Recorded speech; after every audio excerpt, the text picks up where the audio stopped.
Bienvenidas y bienvenidos. Les saludamos desde nuestras nuevas instalaciones, nuestro nuevo estudio en Campus B, para comenzar un ciclo de conversaciones que vamos a tener con motivo especial por la conmemoración de los 25 años de nuestro departamento de periodismo. Es un ciclo de conversaciones que se llama Conversemos 25 años de historia. Y por supuesto, para comenzar este ciclo de conversaciones, hablaremos de la historia de nuestro departamento, ¿no? Son 25 años. Y tenemos a dos invitadas muy especiales. Tenemos primero a Vanessa Zúñiga de la Casa, directora de carrera de periodismo de nuestro departamento. Y también para hablar de la historia se nos suma Andrea Vial, una periodista de larga y destacada trayectoria. Ella ganó el premio Lenka Franulik, hoy día está en Canal 13, en T13, ¿cierto? Ante 13 Radio. T13 Radio, muchas gracias. Y bueno, ¿quién mejor que ella para comenzar con esta conversación? Ella fue directora y fundadora de nuestro departamento de periodismo, fue directora por 11 años, ¿no? Tanto. Eso me dijeron a mí. Sí, puede ser. Ese es el dato que tengo, 11 Puede años de ser. dirección. Así que bueno, muchas gracias por estar con nosotros. Bienvenida Vanessa también. Muchas gracias. Así que bueno, conversemos. Andrea, voy a empezar yo con la primera pregunta. La Vanessa no era entrevistada. ¿No? No. Andrea, ¿por qué, vámonos hacia estos 25 años atrás, ¿por qué hace 25 años para la Universidad Alberto Hurtado era importante tener una escuela de periodismo? Mira, yo llegué un poquito después de esa decisión, pero fueron los momentos del pic de las .com en Silicon Valley.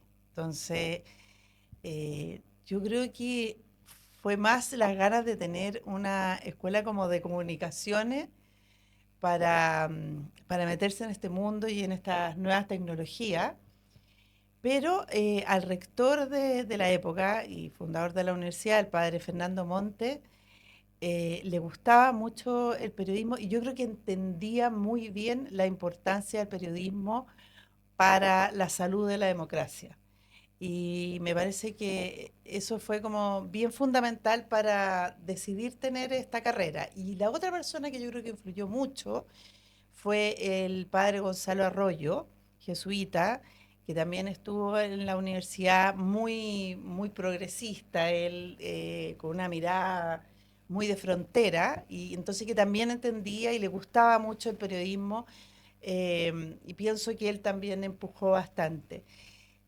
Y en un principio llamaron a Fernando Paulsen para como ayudar a diseñar la carrera y yo creo que siempre se pensó que él podía quedarse dirigiendo la escuela, pero no fue así y entonces ahí me llamaron a mí. A mí no me tocó diseñar el primer currículum de la carrera de periodismo, que teníamos periodismo y comunicación estratégica y el director de comunicación estratégica era Eugenio Tironi. Así que partimos los dos en lo que fue para mí una aventura total, porque yo no había estado nunca relacionada con el mundo académico. Hay una sincronía ahí porque hoy día volvemos a la comunicación estratégica. ¿Ya? Claro. ¿Cómo eran los estudiantes hace 25 años atrás? ¿Cómo era esa malla? ¿Te acuerdas qué sello tenía esa malla? Sí. Mira, yo creo que, bueno, al principio teníamos bien pocos estudiantes, o sea, salíamos casi como a buscarlos a la calle, porque nosotros éramos una universidad nueva, eh, que estábamos como compitiendo con estudiantes que generalmente elegían ir a la Católica o a la Chile y también estaba empezando como la Portales a tener como una oferta interesante en periodismo. Y, y nosotros muy agrandados dijimos, vamos a abrir esta carrera, pero con estándares de calidad muy altos, entonces con exigencia muy alta para los estudiantes. Le exigíamos bastante puntaje para entrar a la carrera. Entonces, al principio fueron pocos alumnos, pero el orgullo que yo tengo es ver a esos estudiantes hoy día trabajando como muy estable, muy estabilizado en sus vidas personales. Y eso es un tremendo orgullo para quienes trabajamos al principio en la universidad y en la carrera de periodismo. ¿Cuántas personas componían la escuela en ese tiempo? ¿Te acuerdas? Poquitos, pues éramos pocos.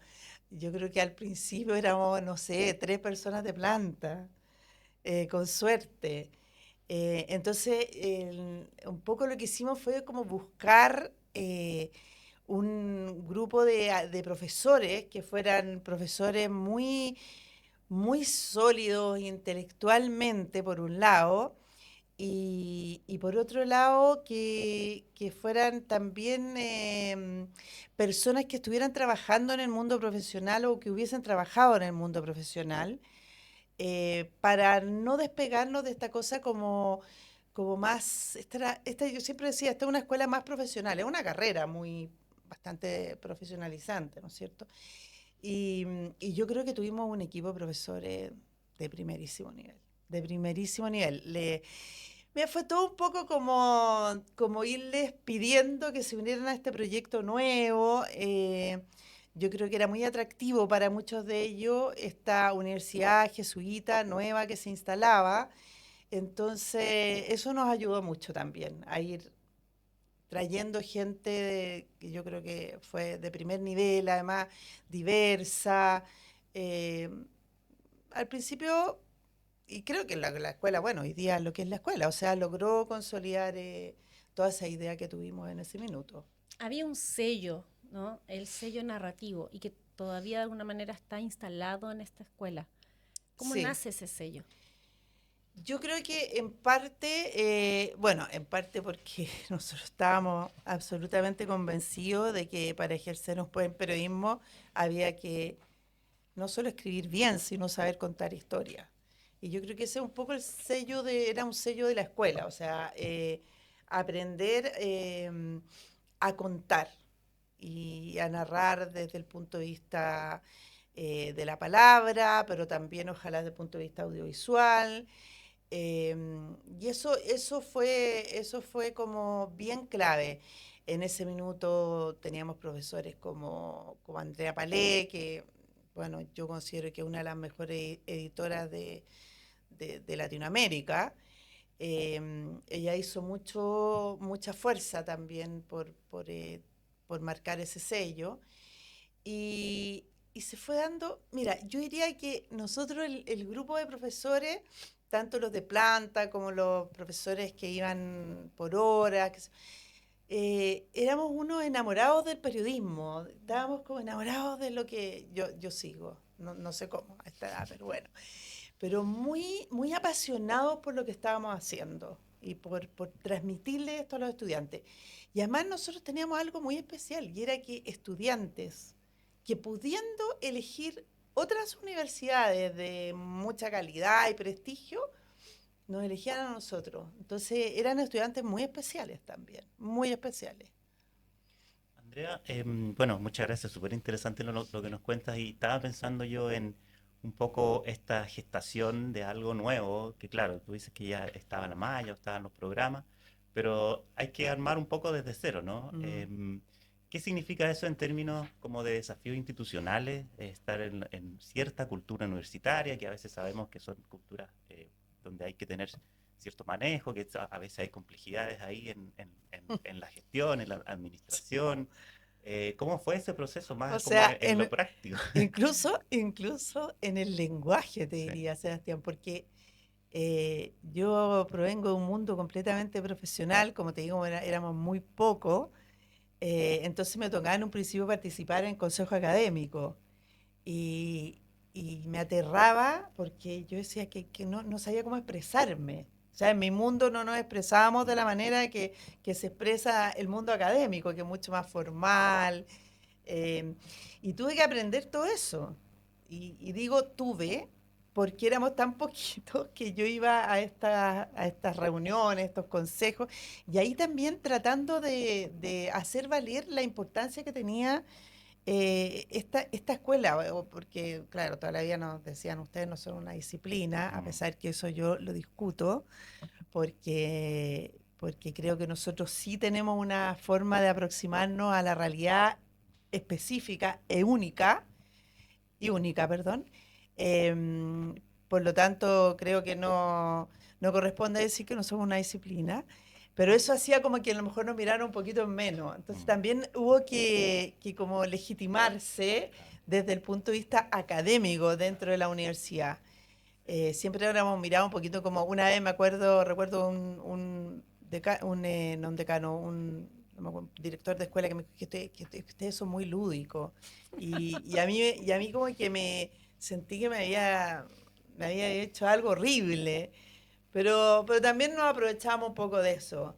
Y yo creo que cuando nace el premio periodismo, como que de alguna manera instalamos también una forma de hacer extensión y de vinculación con el medio que fue como muy interesante.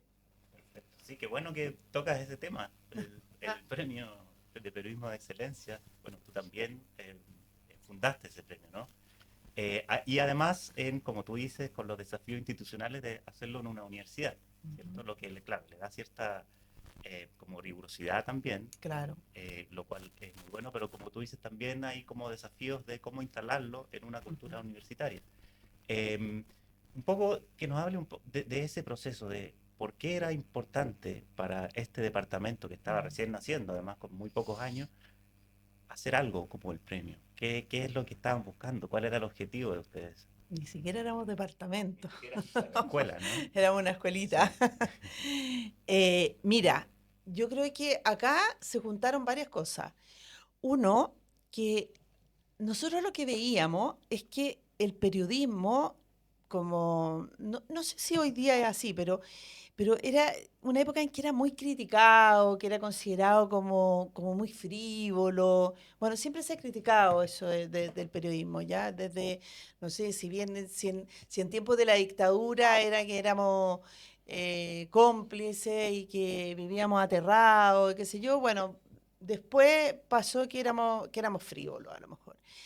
Y como que de repente empezamos a pensar, hay tantas cosas maravillosas desde el punto de vista narrativo, pero también desde el punto de vista del golpe periodístico, de la investigación en profundidad. O sea, empezamos a mirar así en un año cuántas cosas han ocurrido en este país que se han sabido gracias a una investigación periodística, por ejemplo. Era la época que CIPER empezaba a crecer, pero que crecía como entre los pares, como que la gente todavía no la apreciaba tanto. Entonces empezamos a pensar, dije, bueno, hay muchos premios que reconocen a los periodistas, a la persona, pero pocos premios que reconocen la obra, por no decir ninguno. Entonces, de ahí nace, dijimos, a ver, necesitamos tener textos de calidad para poder enseñar, para hacer clases y todo, porque nosotros recuerdo, nosotros usábamos en los cursos de narrativa, usábamos textos de García Márquez, recopilaciones de reportajes de García Márquez. Dijimos, qué raro, porque acá tenemos cosas tan buenas. Entonces, esa fue busquemos cuáles son los mejores textos para enseñar. Esa fue una razón. Y por eso el premio iba junto con la publicación del libro. Y después también nos parecía muy importante reconocer aquella obra que había sido relevante en el año. Y por lo tanto también reconocer a esos periodistas que las habían escrito o esos equipos periodísticos que las habían producido. Y la tercera cosa, que eso al principio fuimos muy criticados, es que dijimos, queremos hacer una ceremonia que sea muy elegante, muy distinguida. Todo esto lo hacíamos, como yo antiguamente se decía, con las patas y el buche, porque no teníamos un peso para hacer esto. Nada, nada, nada. O sea, la ceremonia todo lo conseguíamos gratis, con amigos, que nos ponían, no sé, el vino, otros que pagamos la mitad de la comida, la escenografía, todo. Pero eso no era una cuestión frívola. Era que queríamos darle, como te digo, relevancia a las personas que habían producido estas piezas periodísticas. Entonces la ceremonia también se transformó en un punto de encuentro entre el mundo de los medios y también la clase política, empresario, porque queríamos que se produjera eso y que se conocieran. Entonces, yo creo que el premio eso es lo que buscamos y finalmente funcionó. A mí me tocó por una suerte, porque me invitaron a un seminario en Colombia, entonces pude asistir al premio DuPont, que era el premio de audiovisual, pero también al Pulitzer. Cuando se entrega el Pulitzer, entonces vi todo cómo se hacía y más o menos tratamos de copiar un poquito eso. ¿Y cuáles fueron los principales desafíos del premio? Porque me imagino que el primer año se enfrentaron a muchas cosas por ser el primer año, pero después también esto de mantener, ya han pasado más de 20 del premio, mantener ese glamour, mantener ese interés. ¿Cuáles son los desafíos que ha tenido el premio durante los años? Yo creo, Vanessa, que el principal desafío fue la independencia. Porque cuando nosotros decidimos hacer el premio, fuimos a hablar con distintas personas, sobre todo directores de medios, para decirle, mira, vamos a hacer este premio, por lo tanto queremos recopilar, que esté abierto para que nos envíen los reportajes, las entrevistas, etcétera. Y algunas personas, me acuerdo que nos dijeron, no, pero esto va a ser imposible, o sea, esto seguro que va a ser manejado, Y yo dije, no, pero ¿por qué? Entonces, para mantener la independencia, y esto con el apoyo, pero 100% del rector, porque en esto el rector fue clave, porque hartos problemas que tuvo por culpa del premio, nos dijo, ok, nosotros dijimos, vamos a tener un jurado independiente, un jurado grande, no sé, éramos 9, 8, hasta 10 personas de repente, que fueran directores de medios, directores de carreras de periodismo, de distintas universidades, con distintas miradas, con distintas ideologías, si tú quieres, o tendencia ideológica, religiosa, etcétera, para que pudiéramos deliberar de forma profunda respecto de la obra que estaba al frente nuestro, sin importar qué medio la había publicado. Eso era lo importante. Y ahí teníamos que tener libertad e independencia. Y yo creo que ese fue por lejos el principal desafío. A veces, algunos años, el vino estaba mejor que otro, o no sé. Pero lo importante era que fuéramos capaces de elegir aquellas obras que de verdad representaron el año y que el día de mañana tú leyeras los libros y pudieras de alguna manera leer la historia del Chile contemporáneo, que estaba ahí en esas piezas periodísticas. Una última pregunta que te quiero hacer. Hoy día ha cambiado mucho cómo se lleva a cabo el periodismo, ¿no? Porque hay nuevas tecnologías, hay nuevas plataformas. ¿Qué crees que no ha cambiado, que permanece, que llegue la IA o lo que sea, que aparezca después, no va a cambiar la esencia del periodismo? Es como la pregunta que uno quiere que le hagan, ¿no? Porque yo de repente me siento como un poco antigua, pero creo que no. Porque, o sea, todo puede cambiar, todo puede mejorar, probablemente. Pero el periodismo para mí aquello sagrado del periodismo es único y no va a cambiar jamás. Y que esta capacidad que tenemos que desarrollar y que no es fácil trabajarla a veces con los estudiantes, que es la capacidad de entender dónde está la noticia, o sea, dónde está aquello que va a permitir que el público, que nuestros lectores, que quienes nos miran a través de la televisión o de un video o que nos escuchan en un podcast, en la radio, necesitan para tomar decisiones libres. Yo creo que esa es una de las cualidades que debe tener un periodista que se forma y se trabaja. Pero aquello del periodismo, de entender lo que necesitan las personas para tomar sus decisiones, lo que necesita un país para proteger su democracia, eso que te da el periodismo, que no te lo da ninguna otra profesión, te lo da el periodismo, el reporteo acucioso, el ponderar bien la información y luego entregarla por la plataforma que sea, porque eso es lo lindo que ha cambiado, que son las plataformas y las tecnologías para mejorar esa producción, ¿no es cierto?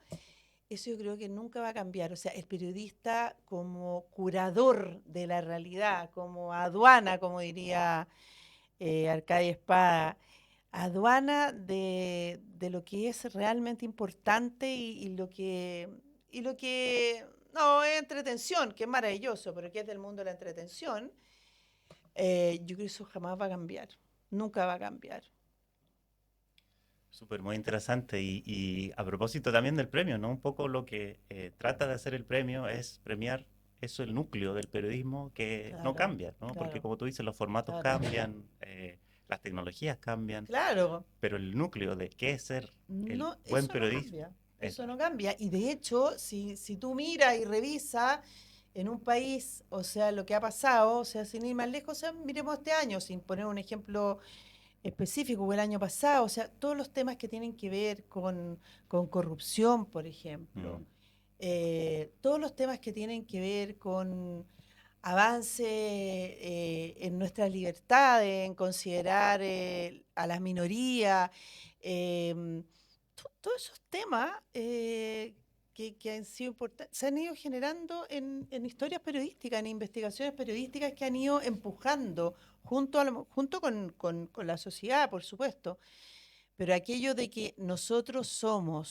tenemos un poder impresionante, pero que nos lo ha prestado la ciudadanía para que la sirvamos a ella, porque eso es lo que un periodista nunca debe perder de vista. O sea, nosotros somos una especie como de trabajadores que trabajamos para beneficiar a la ciudadanía, no para estarnos codeando con el poder. Nosotros con el poder lo necesitamos, por supuesto, para poder hacer nuestras investigaciones y nuestros reporteos, pero no es a ellos a quienes servimos.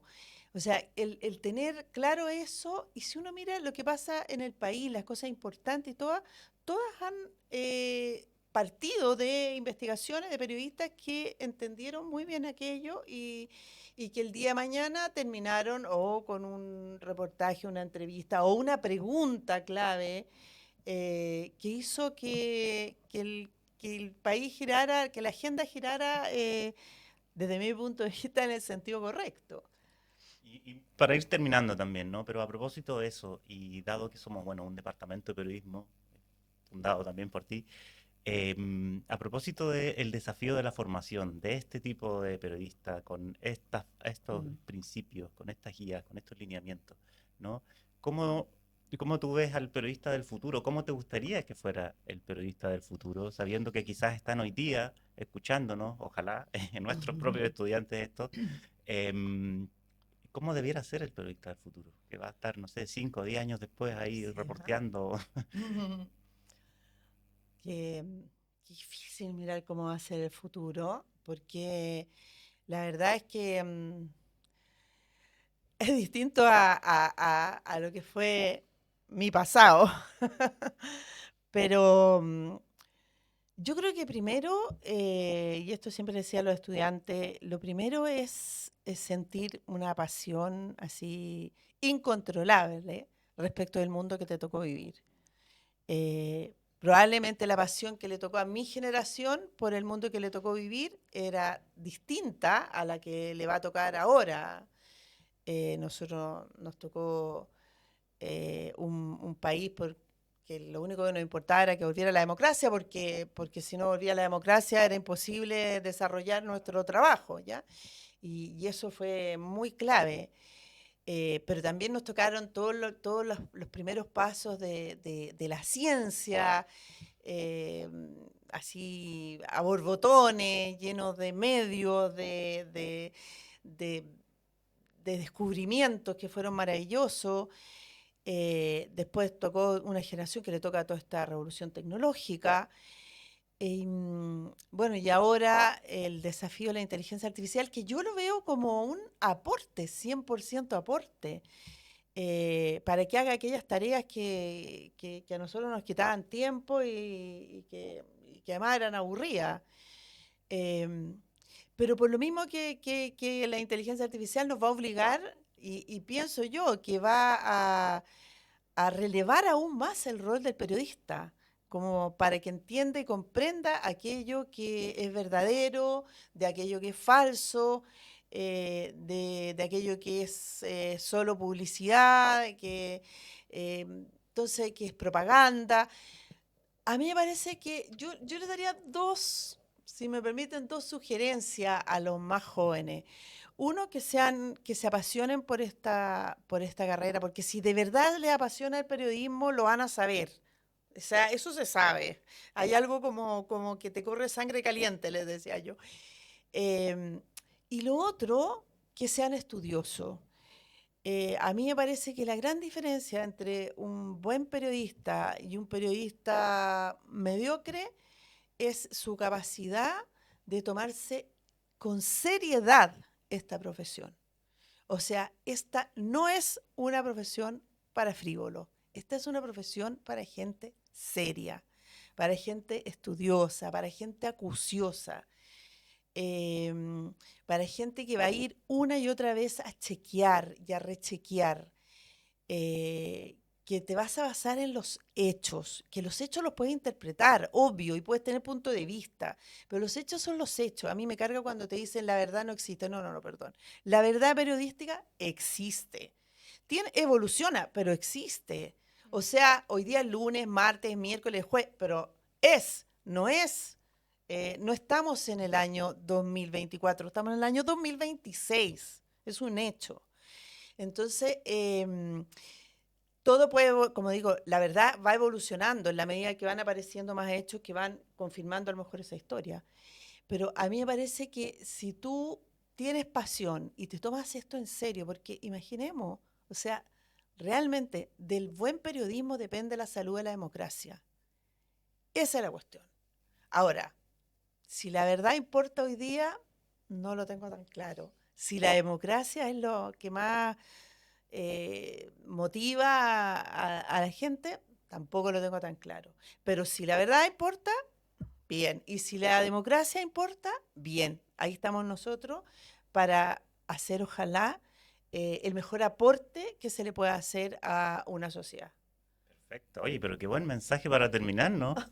Nos Sí, quedamos con la idea de que el periodismo es muy importante en la búsqueda de la verdad sí, para total. el fortalecimiento de la democracia y para el bien común, Sí, ¿no? absolutamente. Esos son principios básicos que nosotros, como Departamento de Periodismo, también tratamos de entregarle a Claro. nuestros estudiantes. Así que muchas gracias, Vanessa. Muchas gracias a Muchas ustedes. gracias, Andrea. Muy interesante Gracias a la conversación ustedes. que acabamos de tener. Gracias y felicitaciones y que vengan muchísimos años más, ¿no? Sí, Lleguemos a los 50. eso, vamos por los Exacto. 50. Muchas gracias.